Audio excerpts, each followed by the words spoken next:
हाय, मैं डॉक्टर शरयू। मैं MS general surgeon हूँ। मैं 20-22 साल से breast diseases and breast cancer के ऊपर काम कर रही हूँ। मुझे फेलोशिप है कोलोप्रोक्टोलॉजी में और मैंने एफमास एंड डीमास किया है लेप्रोस्कोपी में, और मुझे मास्टर डिग्री है obesity and medical aspect and management में। तो अब काफ़ी गैप के बाद में मैं वीडियो पे आई हूँ, और हमारी जो ब्रेस्ट डिजीज़ेस की सीरीज शुरू है उसमें हमने एक स्किप किया है। वो टॉपिक है एक्सिलरी पैड ऑफ फैट। मतलब ये जो है इसे आर्मपिट कहते हैं हम, और यहाँ पे किसी किसी को चर्बी जो है काफ़ी बढ़ जाती है, और फिर जब वो ऐसे साड़ी और ब्लाउज़ पहनते हैं तो यहाँ से जो है वो फैट जो है ये ऐसे बाहर की ओर निकलता है, तो उनको तो अच्छा नहीं लगता है। तो वही ऐसे पेशेंट्स जब आते हैं तो पूछते हैं कि ये जो फैट्स के जो फूगे हैं ये बाहर आ जाते हैं, तो हम लोग क्या करें। कभी कभी उसमें पेन भी होता है, कभी कभी हैंड मूवमेंट्स में भी पेन होता है, गर्दन में पेन होता है, पीठ में पेन होता है, और आर्म में भी काफ़ी पेन होता है। तो इसके कारण क्या है? जब तक कि हम कारण की बात नहीं करते हैं तब तक कि हम इलाज नहीं कर सकते, है ना। और ये तो प्रॉब्लम है कि जब लेडीज़ को बाहर जाना पड़ता है या किसी फंक्शन में जाना पड़ता है तो बहुत दिक्कतें आती है कि भाई ड्रेस क्या पहने। साड़ी तो पहन नहीं सकते हैं, टॉप नहीं पहन सकते हैं, सलवार पहन के फिर चुन्नी से ढक लेते हैं। यही एक ऑप्शन उनके पास में बच जाता है। तो चलो हम बात करते हैं कॉजेज़ की। कॉजेज़ एक तो है जेनेटिक है, जेनेटिक में हेरिडेटरी चलते आता है, लेकिन ये ऐसे तो मुझे नहीं लगता है, ये बुक कहते हैं। दूसरी बात है कि हार्मोनल चेंजेस की वजह से होता है, प्यूबर्टी में होता है, प्रेगनेंसी में होता है, मेनोपॉज में होता है। तो ऐसे भी मुझे रिलेटेड है करके लगता नहीं, क्योंकि डिफरेंट टाइप ऑफ पेशेंट आते हैं, कोई भी एज में आता है, किसी को भी होता है, किसी की हिस्ट्री भी नहीं होती है, लेकिन बुक कहता है। लेकिन मुझे ऐसे लगता है ये पेशेंट रैंडम होते हैं, और इनके प्रॉपरली मेन जो कॉज है वो रॉन्ग फिट की वजह से होते हैं। क्योंकि बहुत बार रॉन्ग फिट का मतलब है जो ब्रेसियर वो पहनते हैं वो उनकी रॉन्ग होती है। जैसे कि तुम्हारा साइज़ है 32, 34, आप एकदम से दो नंबर कम की पहनने लग गए। जैसे 36 है, उसने 32 का पहना, 32 वाली ने 28 का पहना, तो क्या करें, है ना। तो जब रॉन्ग फिट्स आप पहनते हो तब क्या होता है, बल्जिंग जो होता है फैट का वो या तो एंटीरियर यानी यहाँ से बाहर आता है या तो फिर यहाँ से बाहर आता है। भाई ये तो रॉन्ग फिट्स की वजह से होता है। रॉन्ग फिट्स का मतलब ये है कि जो ब्रेसियर आप पहनते हो वो गलत नंबर की पहनते हो। जिसका नंबर 36 होता है वो 32 पहन लेती है। तो 2 नंबर की ब्रा अगर वो छोटी पहने तो जितना टाइट हो जाता है कि जो उनकी ब्रेस्ट है या तो सामने से बल्ज हो जाती है या तो फिर एक्जिला में ये जो आर्मपिट है यहाँ पे बल्ज हो जाती है। ये कॉमन रीज़न मुझे लगता है, क्योंकि जब भी पेशेंट्स ऐसे आते हैं तो सबसे पहले मुझे उनका ब्रा का नंबर निकाल के उनको न्यू ब्रेसियर्स देना पड़ता है। उनको नंबर निकाल के दे, भाई तुम्हारी 36 डी कप है, सी कप है, या तो फिर तुम्हारा EF कप है, तो आप इस तरीके से ब्रा पहनो करके।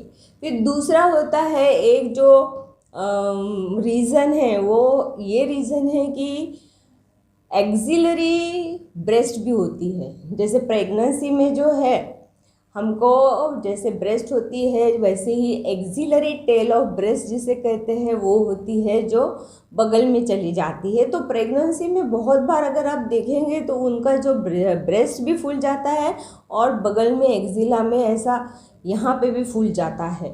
तो ये जो पेशेंट्स होते हैं इनको बहुत ज़रूरी होता है कि प्रॉपर फिट्स पहनना, क्योंकि उन्हें यहाँ से जो ब्रेसियर आती है प्रॉपरली उस टाइप का कप उन्हें देना पड़ता है, तब जाके वो एक्जिला का जो फैट है वो यानी टेल है वो कप में फिट हो जाए और प्रॉपरली उनके ब्रेस्ट को एक अच्छे से आकार आ जाए। तो एक्सिलरी टेल ऑफ ब्रेस्ट जिसे कहते हैं वो भी एक्जिला में चली जाती है। फिर लिम्फेडिमा होता है। लिम्फेडिमा है मतलब वहाँ लिम्फेटिक्स बहुत सारे होते हैं और लिम्फ नोड्स भी होते हैं। आपको तो पता होगा जब भी आपको खांसी होती है तो ये यहाँ पे जो है गठाने आ जाती है। वैसे ही बिल्कुल वैसे ही जैसे स्तन में अगर कुछ प्रॉब्लम होता है आपको, तो आपको जो है ये बगल में जो गठाने आ जाती है, तो इसको जो एक्जिला का जो फैट है उसमें लिम्फ नोड्स बड़े बड़े हो जाते हैं। तो ये ब्रेस्ट टीबी में या एक्सिलरी लिम्फ नोडल ट्यूबरकुलोसिस जो होता है उसमें भी होता है। कैंसर ऑफ ब्रेस्ट होता है तो कैंसर ब्रेस्ट के बाद में एक्सिलरी लिम्फ नोड्स भी इन्वॉल्व हो जाते हैं तो वो बढ़ जाते हैं। या तो फिर होता है लिम्फोमा होता है। लिम्फोमा मतलब पूरे ही शरीर के लिम्फ नोड्स बढ़ जाते हैं, वो भी एक कैंसर का टाइप है। तो ये कुछ कॉमन कॉजेस है। और उसके बाद में पोस्चर, अगर आप ऐसे ठीक से रहते हो तो आपको प्रॉब्लम नहीं होता, लेकिन आपका पोस्चर अगर ऐसा है तो यहाँ पे बढ़ जाता है। तो पोस्चर भी आपको ढंग से रखना पड़ता है। तो ये कॉमन कॉजेस है जिसके वजह से हमें ये एक्सिलरी पैड ऑफ फैट बढ़ जाता है। और एक और बात है हार्मोन्स की, जैसे ईस्ट्रोजन, प्रोजेस्टेरोन और प्रोलैक्टिन है, तो तीनों हार्मोन्स का इफ़ेक्ट ब्रेस्ट के ऊपर होता है। और ब्रेस्ट जब इनकी बढ़ जाती है तो वो अगर रॉन्ग फिट्स पहनते हैं तो बल्जिंग तो आना ही है। मैंने मेरे जिजेंटोमेस्टिया के वीडियो में बताया है कि कैसे वो बड़े ब्रेस्ट हो जाते हैं, और जिजेंटोमेस्टिया की एक्सरसाइज में भी मैंने बताया है कि किस तरीके की एक्सरसाइज आपको करना पड़ता है। तो आप वो वाले वीडियोस रेफ़र कर लो। अब प्रॉब्लम ये है कि इसका ट्रीटमेंट क्या करें। ट्रीटमेंट तो कॉज का होता है।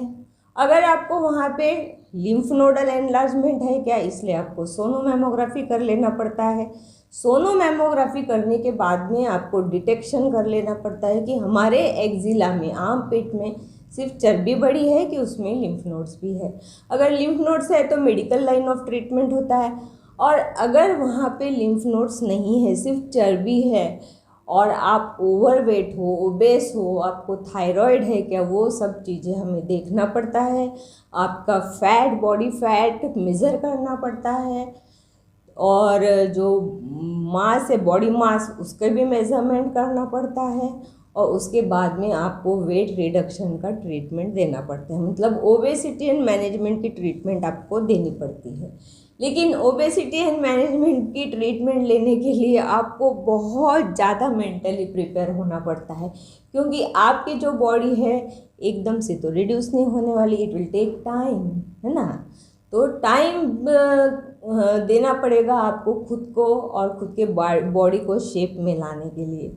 प्रॉपर फिट्स पहनना वो तो वीडियो में आपको बना के दूंगी कि कैसे मेज़र करते हैं अपने खुद के ब्रेसियर का मेज़रमेंट कैसे करते हैं, इसका नेक्स्ट वीडियो मैं बनाने जा रही हूँ।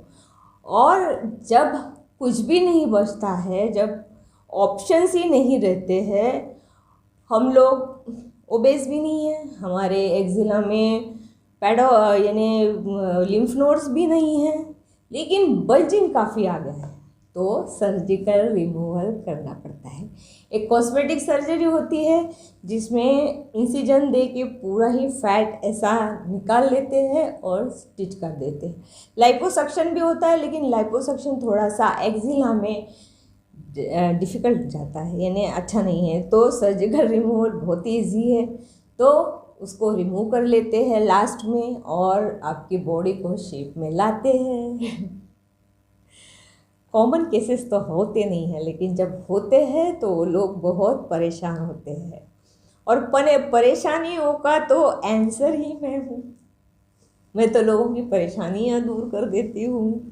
तो इतनी सारी चीज़ें होती है जब आर्म का फैट बढ़ जाए, भाई सोनोमेमोग्राफी कर लेते हैं, एक्सिलरी स्कैन कर लेते हैं, डिटेक्ट कर लेते हैं, ट्रीटमेंट कर लेते हैं। अगर ओबेस हो तो जिजेंटोमेस्टिया के जो एक्सरसाइज मैंने दिए हैं वो घरेलू उपाय है, आप घर में अगर उसे करते हैं तो अच्छी बात है। लेकिन अगर आप जिम में जाते हो तो भाई आपकी chest wall, arms, armpit, anterior axillary line, posterior axillary line, back, neck सभी शेप में आ जाती है एकदम से।